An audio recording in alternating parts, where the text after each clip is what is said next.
breaking news. Ya, ini breaking news dari Habib Novel. Saya barusan mendapat pertanyaan di WhatsApp tentang video yang beredar di jejaring sosial. Video yang memang aneh juga ya. Seumur hidup saya belum pernah lihat ada orang adzan kok kayak gitu. Adzan kok seruan untuk sholat diganti seruan untuk jihad. Nah, ini sesuatu yang sangat bertentangan ya dengan ajaran Nabi Muhammad SAW, bertentangan dengan ajaran Bani Alawi, ajaran para habaib maupun para kiai. Ya, ini tidak sesuai dengan hadis al-muslimu man salimal muslimuna min lisanihi wa yadihi. Seorang muslim adalah dia yang umat Islam selamat dari gangguan lisan dan tangannya. Karena itu udah abaikan saja. Jangan terprovokasi, ya, ajakan-ajakan yang begini nih, yang nggak mutu ini, nggak usah didengarkan. Kita eratkan tali persatuan dan persaudaraan. Kita tebarkan kasih sayang, kita saling menghormati dan saling mencintai. Jangan mau terprovokasi oleh siapapun dan alasannya apapun. Karena di negara kesatuan Republik Indonesia ini, alhamdulillah kita bisa hidup beragama. Semua umat beragama hidup dengan damai, saling menghargai, penuh toleransi, dan khususnya umat Islam bisa melaksanakan sholat dimanapun, bahkan di rest area, di mall, disediakan musola, tempat untuk sholat. Dan negara kita adalah umat Islam terbesar di dunia ya, umat Islam terbesar di dunia. Karena itu ikhwani rahimakumullah, mari bersama-sama kita jaga kedamaian negeri ini, kita jaga persatuan negeri ini. Mari kita pupuk rasa saling mencintai sesama anak bangsa, sehingga bangsa kita menjadi bangsa yang semakin besar dan bangsa yang semakin makmur. Jazakumullah khairan. Sampaikan pesan saya ini kepada yang lain, insyaallah manfaat dan membawa rahmat. Wassalamualaikum warahmatullahi wabarakatuh. Terus memikirkan agama utawi jihad. Jihad itu berjuang. Jihad dimaknani perang itu cokono wong ekstremis. Ada mana jihad itu orang hubungannya dengan perang. Jihad mana loh?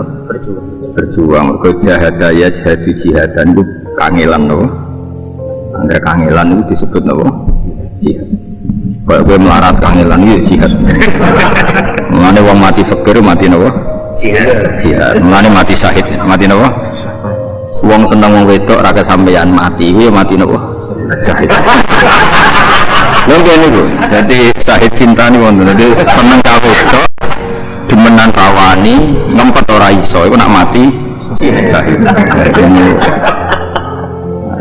Tapi syaratnya mati lho ben sahid. Niku tenan terus masyhur. Ketika Rasulullah ditanya, siapa mati sahid menurut kamu? Yaitu orang yang mati di medan perang. Jawab Nabi, idzan syuhada ummati qalil. Lalu gitu yang mati syahid sedikit. Nabi mulai nyebut al-mat'un, orang yang mati karena penyakit pagebluk atau penyakit massal atau masif. Wal mabtun, orang yang mati karena sakit perut. Terus wal mahdum, orang yang mati karena kerubuhan bangunan. Di sebagian riwayat yang mati karena tenggelam itu juga syahid. Dan termasuk mau mati cinta tadi itu ya mati apa? Mau seneng wong wedok ra kesampean, zina rawani, ngempet ra iso, yakin ditolak terus mati. Nah, itu syahid apa? Syahid. Nah, ini penting kalau terangkan karena kalau Allah, karena itu tadi ya. Teorinya orang-orang ahli sunnah itu sederhana ya. Jihad itu maknanya tenanan.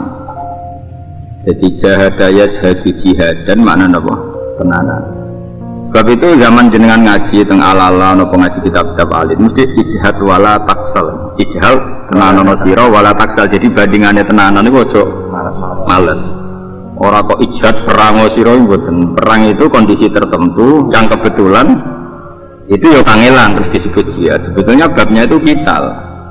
Makanya di fikih itu enggak ada bab jihad, ada bab kital. Kalau jihad ya ngaji ya jihad, mempertahankan kemiskinan ya. Yang baik melarat, bapak yang melarat kok utuh nganti ya putune melarat. Itu jihad. Enggak mudah tetap Islam dalam keadaan fakir. Wah itu jihad no, keren. Jihad keren. Lu soleh kayak tuh saya gampang, ono sing gaji. Artinya soleh itu kan gampang. Ada yang gaji, ada yang munisabul fadilah, itu kan gampang. Mempertahankan kesolehan seperti itu mudah. Ada yang gaji, ada yang ngamati, ada yang nyucuk, ada yang memberi gelar sohibul fadilah, itu gampang sekali. Orang-orang miskin itu soleh-solehnya sendiri, gak ada nyanyami template. Dan gak ada yang bilang dia sohibul fadilah, tapi tetap gak zina, gak maling, gak korupsi. Wah itu luar biasa. Soleh balik itu gampang karena oh gampang banget. Ya, aku ramu gimana? Ini uang hasut. Tapi itu jelas mudah, apa? Mudah. Makanya wakam bin masyhurin bi barokati mastur. Cara pepatah ini wali-wali kutub wakam bin masyhurin bi barokati mastur. Banyak orang terkenal itu mesti barokahnya ulama mastur. Karena tadi jadi mudah, soleh masyhur itu mudah. Ada yang gaji, ada yang murid gelar sohibul fadilah. Tapi maksiat kan isin. Apa kelabing kan isin. Apa dugem isin. Orang yang ngerowo isin. Tapi mau krono Allah, mau krono jubair. Tapi kan jelas isin. Iya isin, karena sudah gelar sohibul fadilah. Master itu penting. Ya mungkin banyak orang juga kurang mengetahui sebenarnya jihad Rasul SAW ini. Orang tahunya kan bahwa jihad itu perang. Ya. Jadi perang terus, bahwa jihad itu bunuh-membunuh. Ya. Sebetulnya Rasulullah tidak pernah mengajak seperti itu. Ya. Jadi Rasulullah itu setiap diajak ada peperangan itu, kita harus tahu bahwa Rasulullah tidak memerangi dahulu. Jadi Rasulullah SAW ini setelah mereka memerangi, baru diperangi oleh Rasulullah. Ya. Itu pun dengan syarat. Anak-anak kecil jangan dibunuh. Wanita-wanita jangan dibunuh. Pohon-pohon, tanaman-tanaman jangan sampai ditebang. Dan ini. Itu ada syarat-syaratnya. Ini yang luar biasa. Ya. Bayangkan orang sekarang menghadap musuh. Dia akan dibunuh. Tapi dia masih menjalankan syarat dari Rasulullah SAW. Ini luar biasa Islam ini. Ini tinggal kita bunuh. Itu bunuh pun itu tidak boleh dengan kebencian. Karena Allah Subhanahu wa taala pernah terjadikan sama Sayyidina Ali bin Abi Thalib. Sayyidina Ali bin Abi Thalib waktu akan membunuh diludahi. Akhirnya tidak menjadi membunuh. Ali, kenapa kamu tidak jadi membunuh? Karena saya takut membunuh kamu bukan karena Allah, karena engkau meludahi aku itu tadi. Bukan karena Allah lah, karena benci kepadanya. Itu Islam itu bisa mengatur itu. Ini lakukan. Jadi Rasulullah SAW tidak pernah perang itu memulainya. Dan tidak pernah menganjurkan untuk bunuh-membunuh. Selalu diadakan perdamaian dulu. Ayo, didatangi, mengutus orang berapa ke sana untuk bagaimana dibuat musyawarah lah, diatur. Bagaimana supaya kita tidak jadi peperangan, supaya ini nanti supaya tidak ada orang yang terbunuh, supaya ini, ayo kita lah damai kita ini. Itu dulu. Tapi mereka kadang tidak mau, mereka memerangi, ya, baru Rasulullah membalas. Dan Rasulullah SAW manusia yang tidak pernah kalah dalam peperangan. Tapi kan di beberapa kisah sempat, salah satunya mungkin perang Uhud yang tidak kalah. Oh, tidak kalah. Itu tidak kalah karena umat ini tidak mengikuti aturan Rasulullah SAW. Saat itu mereka terdesak mundur oleh para pasukan-pasukan pemanah itu tadi. Tapi subhanallah setelah itu mereka bangkit lagi. Dengan mereka mendatangi mereka. Berarti menunjukkan bahwa mereka ini masih hidup dan masih semangat untuk berperang. Belum selesai. Tapi orang-orang kufar waktu itu pada nyingkir. Karena lihat bagaimana di surat Ali Imran kalau tidak salah itu 173 dan 174. Ya di surat saya kurang hafal ayatnya itu. Itu tentang kejadian ini. Fanqalabu bi ni'matin minallah. Jadi mereka dirubah setelah mengucap hasbunallah wa ni'mal wakil, dirubah oleh Allah Subhanahu wa taala. Mereka menjadi semangat lagi untuk memerangi mereka. Itu Rasulullah. Di situ kekalahannya kesalahan daripada umat Nabi Muhammad tidak turut Nabi Muhammad. Bukan kekalahan, kesalahan. Apakah jihad itu selalu tentang perang? Oh, tidak.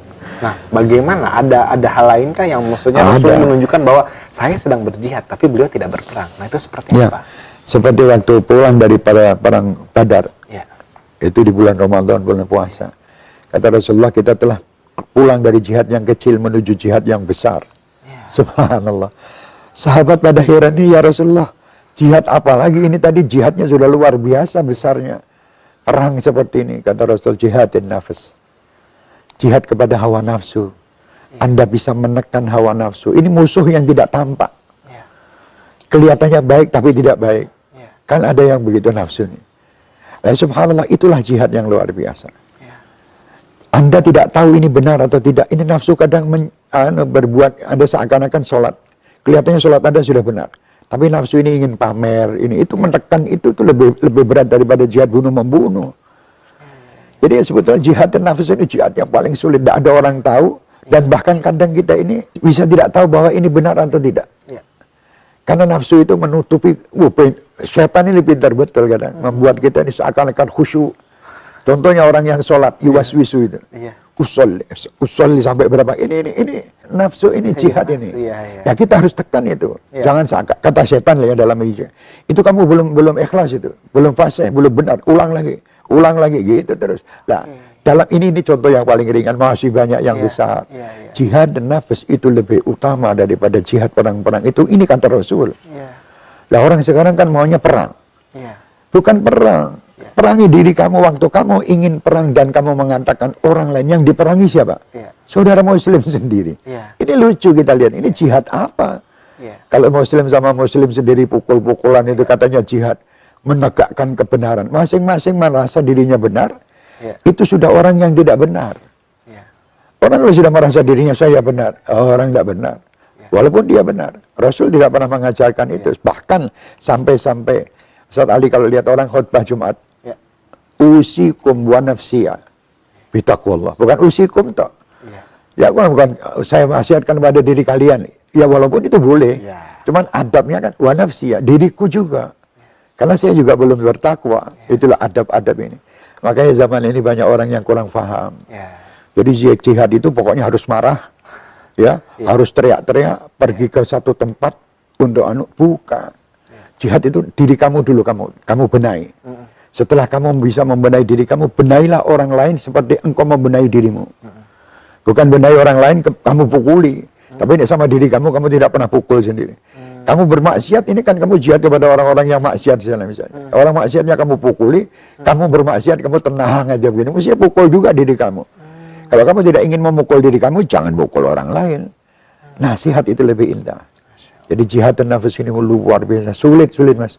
Kadang banyak orang-orang yang merasa dirinya itu sudah baik. Nanti di akhirat ternyata timbangan dia kebaikannya tidak ada. Kenapa kok tidak ada? Karena dia mengamalkan ini semua dengan riak. Ingin dipamerkan, ini berat. Kalau musuh yang jihad perang itu tahu musuhnya di depan tinggal dipukul mati. Tapi ini musuh kita tidak tahu. Sampai Al-Imam Al-Busiri mengatakan, an-nafsuka tifli'in tuhmilhu syaba'ala. Nafsu itu bagaikan anak bayi yang menyusu. Itu kalau tidak disape, terus nyusu sampai besar. Jadi harus ditekan, harus supaya itu. Nafsu itu bagaikan kuda, kata Imam Busiri. Anda harus bisa mengendalikan. Orang itu punya nafsu semua. Lah, mengendalikannya ini jihad. Anda arahkan ke kanan, arahkan yang baik, mau ke kiri, ayo tarik lagi gitu terus. Ini proses menarik dan ini tadi mengarahkan itu adalah jihad. Kembali kepada meneladani Rasulullah SAW. Dalam sepanjang hidup Rasulullah, pernah tidak sih Rasulullah itu sampai kewalahan menjaga dan mengontrol nafsunya? Tidak pernah. Jadi karena Rasulullah sudah. Rasulullah itu maksum. Tidak pernah ada kekurangan atau ada kejelekan sedikit pun pada diri Rasulullah. Apalagi kewalahan. Rasul itu manusia yang dididik langsung oleh Allah. Adabani Rabbi fa ahsana ta'dibi. Tidak ada satupun manusia bisa mendidik Rasulullah. Karena apa? Kalau ada guru Rasulullah, berarti Rasulullah di bawah gurunya. Tapi ini tidak ada orang yang lebih tinggi dari Rasulullah. Karena Allah langsung yang mendidik.